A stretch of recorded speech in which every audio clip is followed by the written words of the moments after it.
Hey there, I'm Sheree, and this is episode 183, Awakening Your Inner Healer.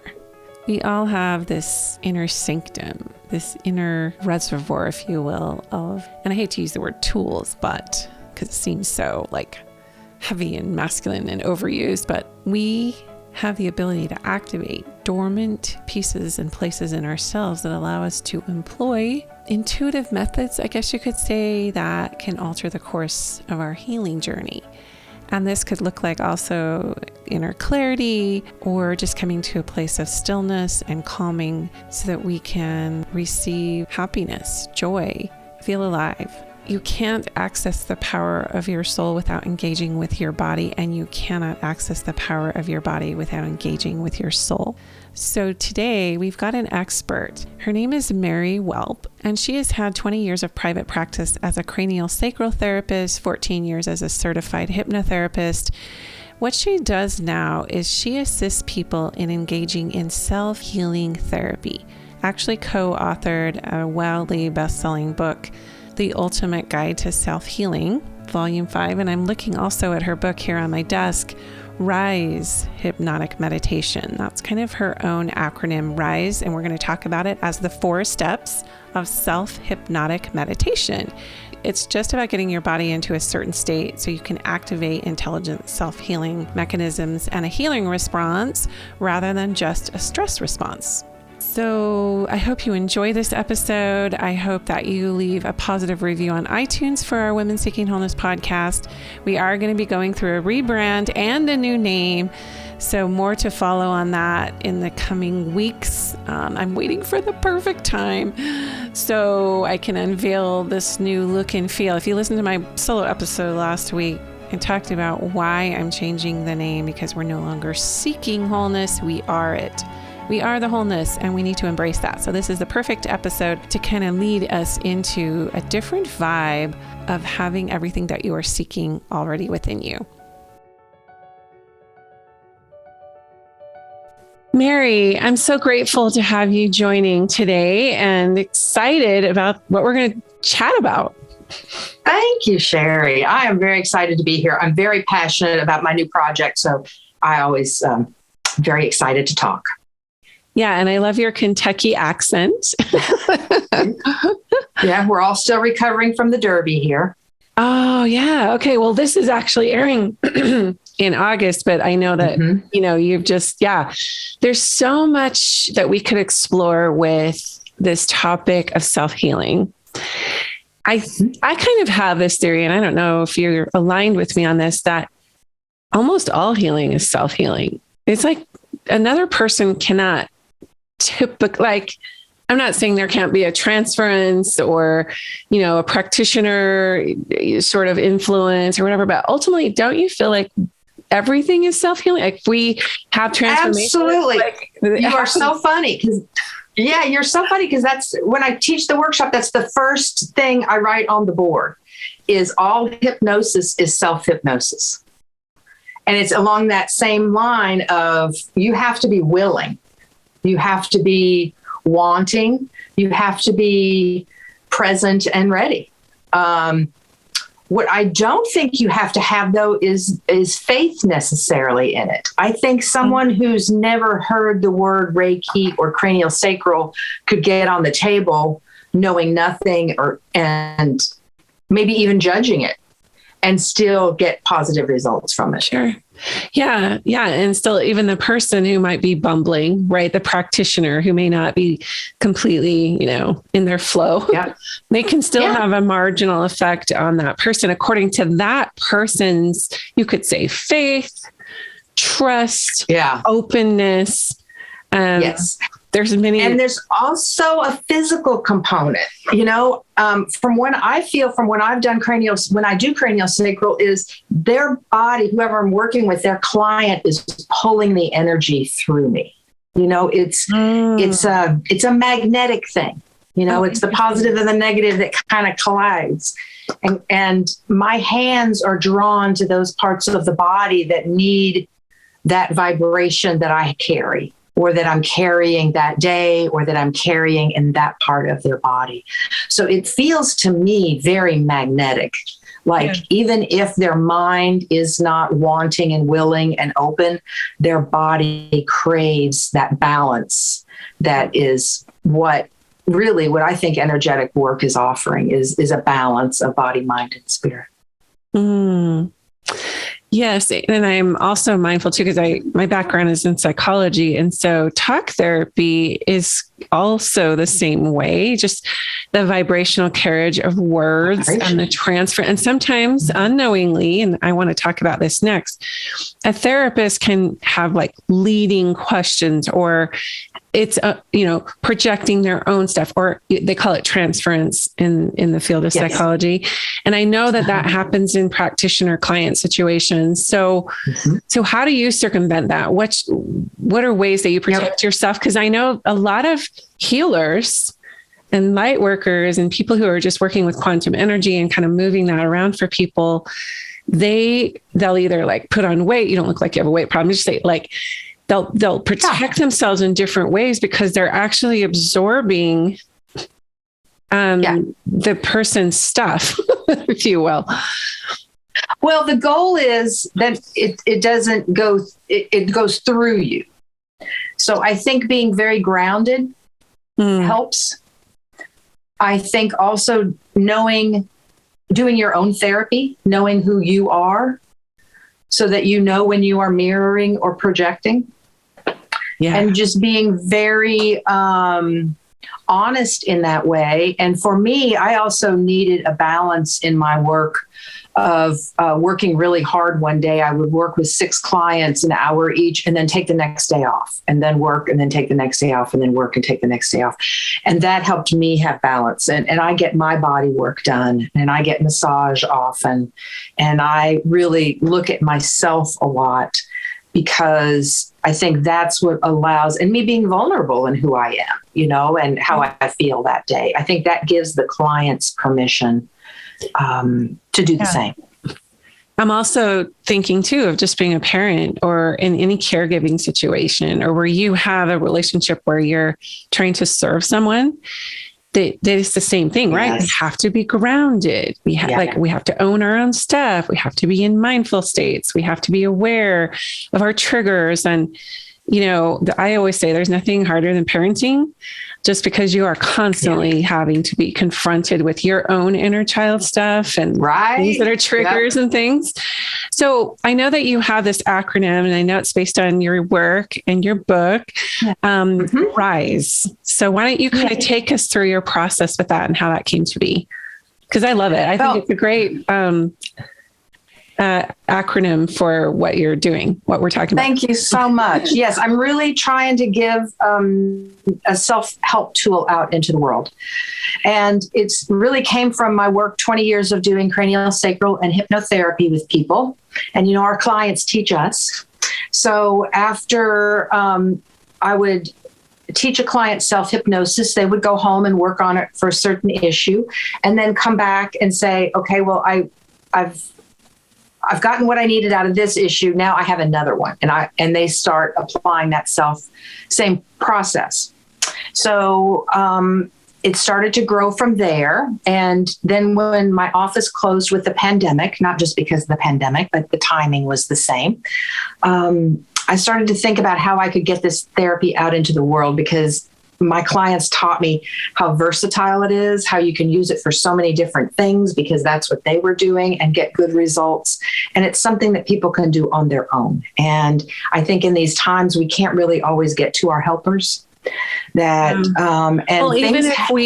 if we do go to a helper, we may only have contact with that person. I know as a coach, when I'm working with women, they may book a number of sessions with me. I like to space them out so that they have the ability to integrate and do their own work in between. Yes. Like again, all healing is self, right? Yes. Private chambers, you and your soul. Yeah. And we do have those clients who ask for homework. They would get up off what can I do now between the sessions, between when I see you next? So it's hypnotic meditation, and really in basic form, it's meditation meets self-hypnosis. So I'm teaching RISE is an acronym for the 4 steps of self-hypnosis.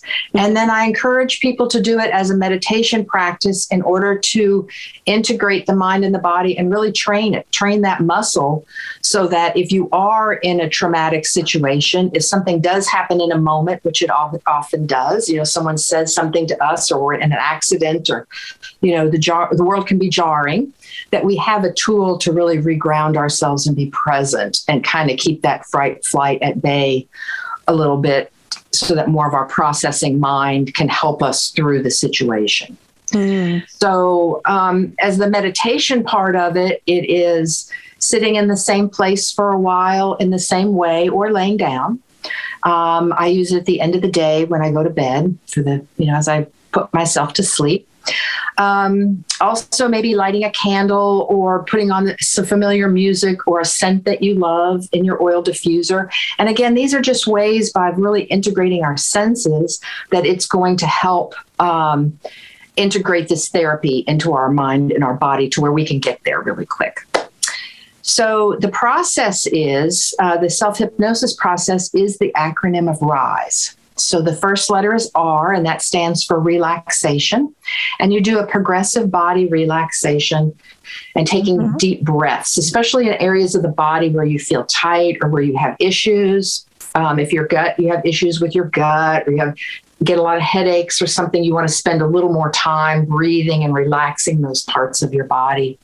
When I first started doing meditation, I had this false impression that you wanted to go out of body up into the ethos somewhere, and your answers are out there and you pull them back down. And well, that's actually tough. I mean, I get that, because we need to access from the quantum field, but when you're not grounded in your body, what good does it do you? Right. Like when you're you're disassociating. Yeah. No. And body work taught me that really all of our issues and our questions and our answers are in our cells, in our tissue, in our DNA. They are in our body. So you want to go inward and sink down. And so even that shift of energy can do a lot. So you do that for a few moments, and then you go to the next letter I, which stands for imagine. And you want to imagine in your mind's eye a beautiful place that you feel very safe and very happy. So for me, I love nature. I go to the woods. I go to the ocean. Many of my clients have reported going to a bedroom that they had as a child that they loved, or going to their grandmother's house, or their backyard, or their tree fort, or something like that. Doesn't matter where it is. The important part is that you really bring your senses alive, that you think about the colors and the textures and the feels, the smells. If you go to the beach, think about the sand, how it's really warm on top. And when you wiggle your toes down, it gets cooler. The way the sun feels on your skin, and the sound of the waves rolling in, and what color is the sky that day. And really, the sounds, everything, really bring it alive. And then you go to the third step, which is suggest. And this is where the first 2 steps help eliminate that critical mind.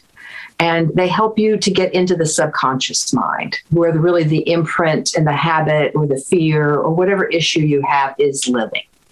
And when you're ready to fish that out, you can do it in a number of different ways. You can visualize your challenge or your block as an object and then morph that object. So for example, anger is a red hot ball of flame, and you put it in the ocean and you watch it turn blue and you watch the steam come up, and you allow the ocean to take that energy and to heal it. And so you use it story. Our minds love story, and we live in story. Well, we need associations. We need to make associations in order for our brain to actually process what it is we're trying to transmute, transfigure, transform. Yes.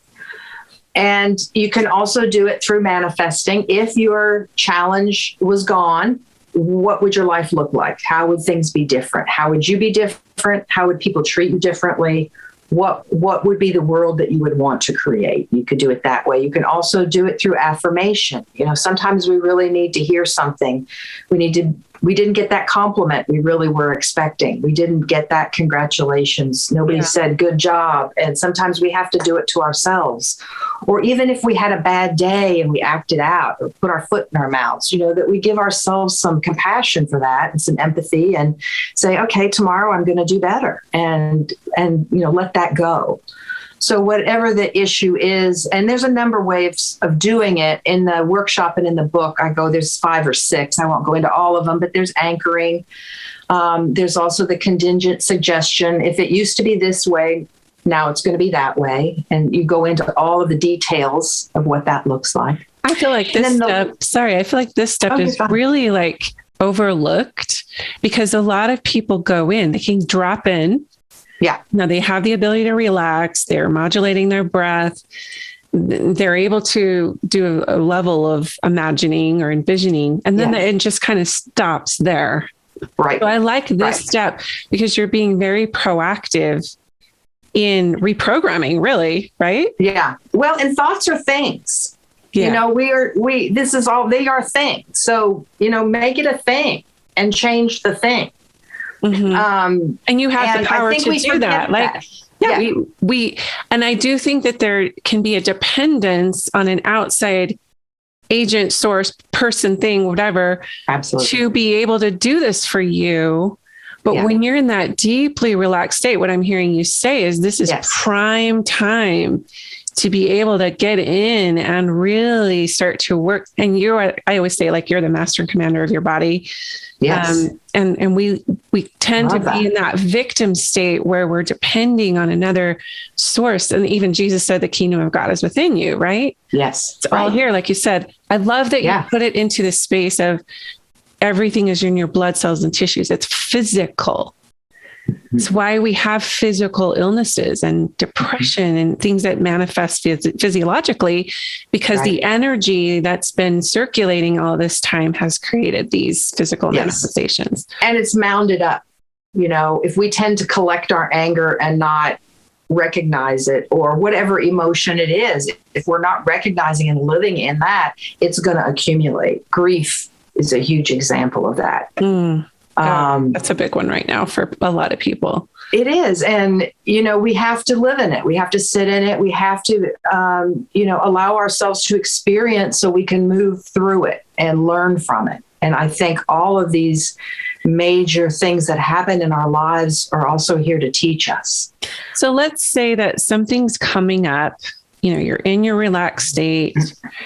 You're sort of accessing maybe a memory, or you're getting a visual of something. You've given it a shape, and this is where sometimes people, like you said, the fight or fright, or fight, flight, or freeze. The amygdala in the brain. So it's like, oh my gosh, like this isn't safe. And a lot of times this is where people bail because they're just about ready to access that feeling.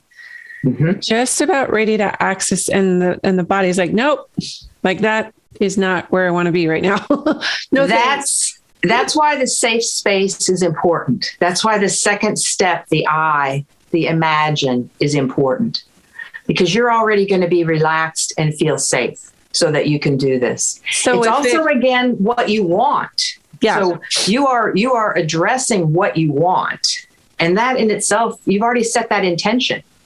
That's huge. Yeah, that is a very good point. So you've created safety, but let's say you get triggered again. Do you just go back to your first frame of reference of what you were imagining as your anchor? Or, I use a lot of essential oils. Those are very grounding for me. They stimulate the amygdala.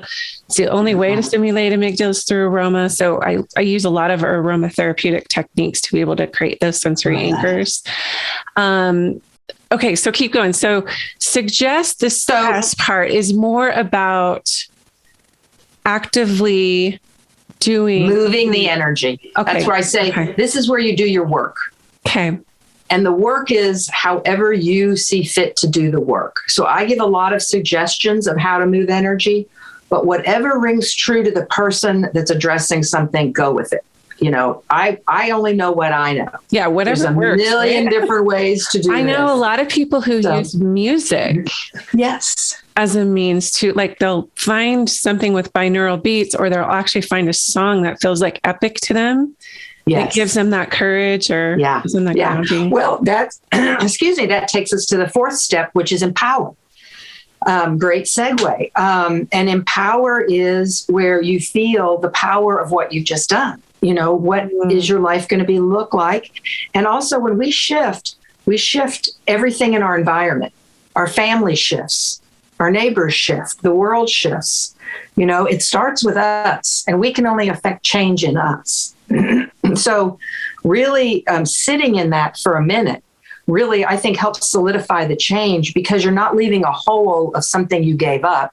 You are now bringing in more of what you want, and you're really growing and amplifying that.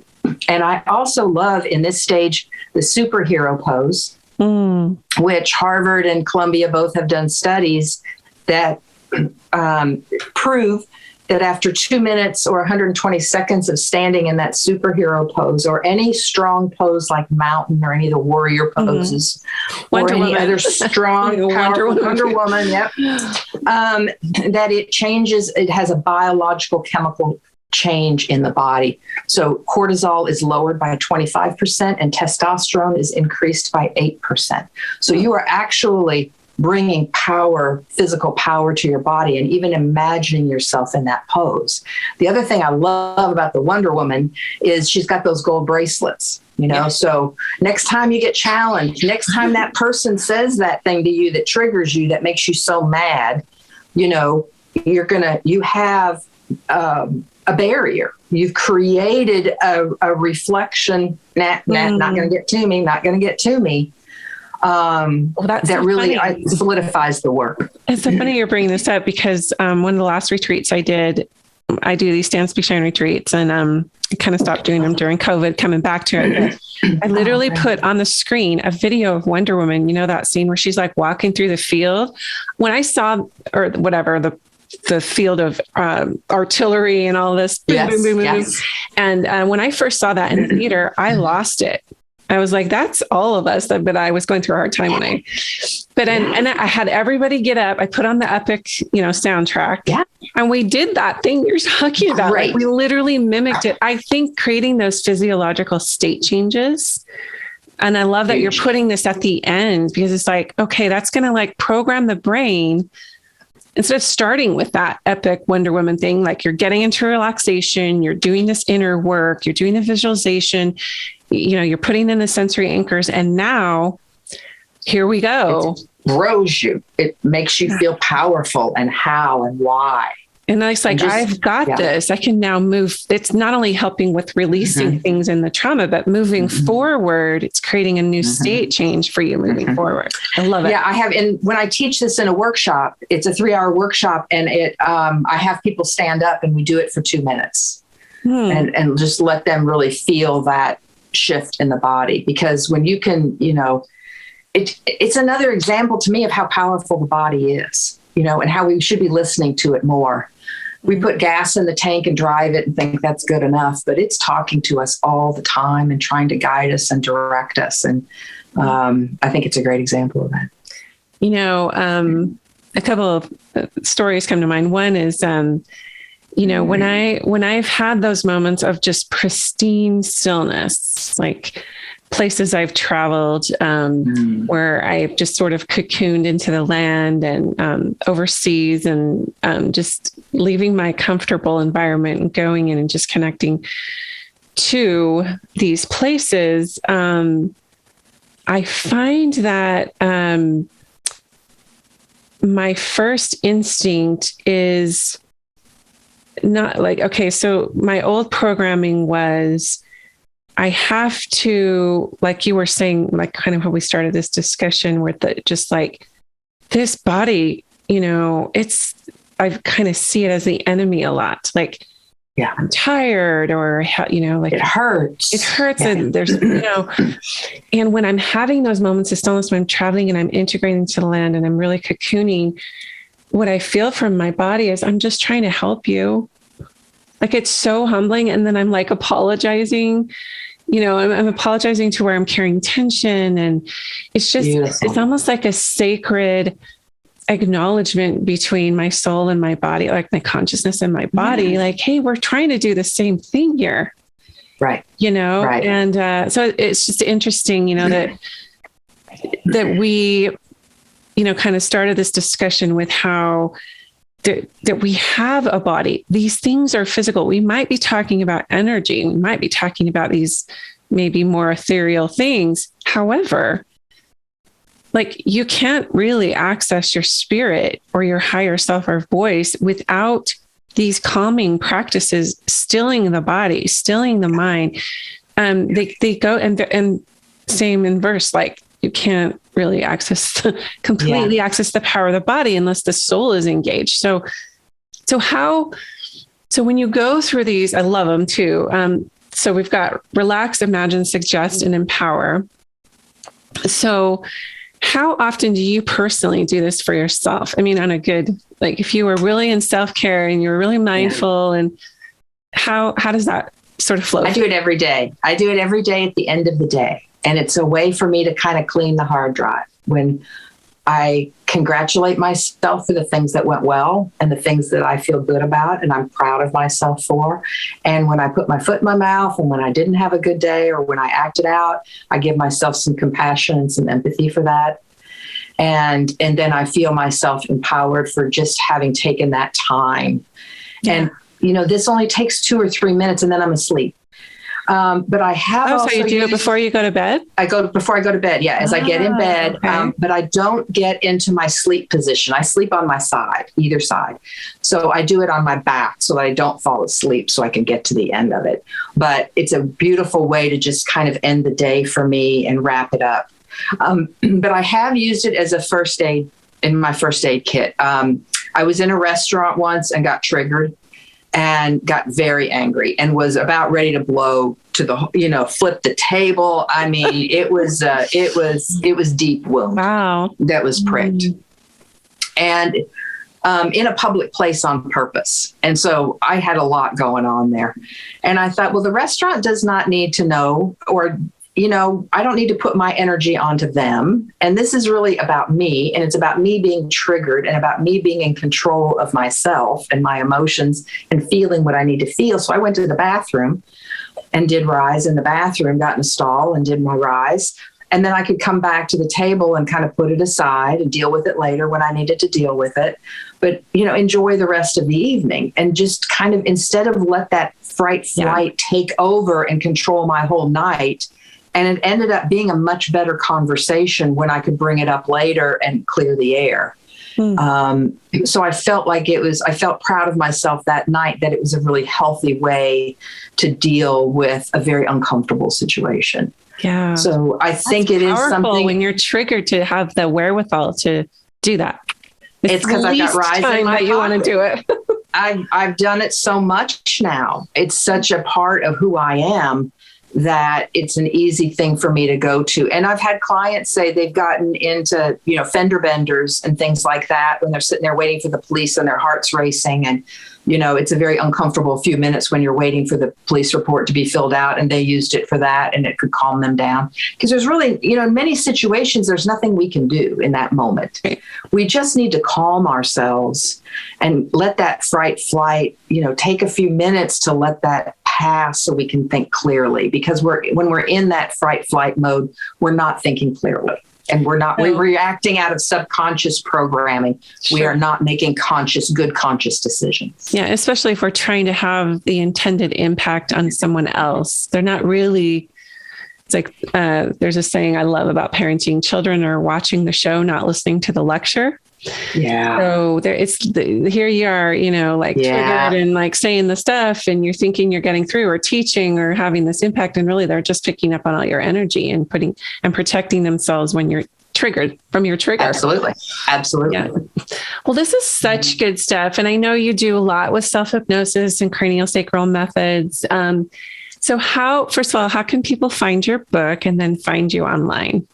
Thank you so much for asking. The book is Rise Hypnotic Meditation, and it's on Amazon. You can get it as an ebook, or also it's a 90-page power-packed little soft cover book, because I really wanted it something could be on your nightstand, something easy to go to, and that we have time to read and process. Yeah. And the best way to get a hold of me is through my website. It's also risehypnoticmeditation.com. And it also has videos there if you'd like to check out any videos where I talk through the process for a few issues. And also there's a video about why Rise works, and it talks about the conscious and the subconscious mind and how we really do make decisions out of a pool that maybe doesn't reflect us truthfully, and how to change that pool of programming. And it also has some podcasts and where I'll be speaking. So I'm also going to teach, in the fall, I'm going to start a certification program and teach people how to teach this to others. So nice. If anyone is interested in that and delving deeper into, the angle that I came from Rise and how to teach other people, I'll be starting that in the fall. So there's a place on the website to sign up for that. Oh, perfect. Well, this is much needed in the world right now, what you're teaching and what you're bringing forward. So I just honor you for your work. Thank you so much for joining us. Thank you. Thank you for the opportunity. Thanks for listening, and realize that you have limitless power in both your body and your soul, especially your soul. Sometimes we ask for things to be healed and they persist, and oftentimes that's just for our highest learning and growth, which in and of itself is actually healing. So this episode was more about just the need to get still, to calm ourselves, to get out of that flight, fight, or freeze, or fright, flight mode, as Mary talked about, and really we can't have the impact that we want to have in our relationships, like with our children, our partners, our friends and family, and humanity at large, if we aren't able to really access that inner part of ourselves that is begging to be seen and heard and noticed. It's just to be aware of what we're carrying. Again, you can find Mary on risehypnoticmeditation.com. Remember her 4 steps, the RISE acronym: relax, imagine, suggest, and empower. The 4 steps to bringing yourself into a state change, or as she talks about, that self-hypnosis state where you're suggestible and able to really hear your soul voice and hear from your higher self, God, and the path of highest growth and expansion for yourself, which doesn't always come cloaked in the ways we want it to, but it's always perfect. And remember to stay connected with me on Sheree.Burton Instagram. Have a glorious week, and we'll talk to you next time on Women Seeking Wholeness.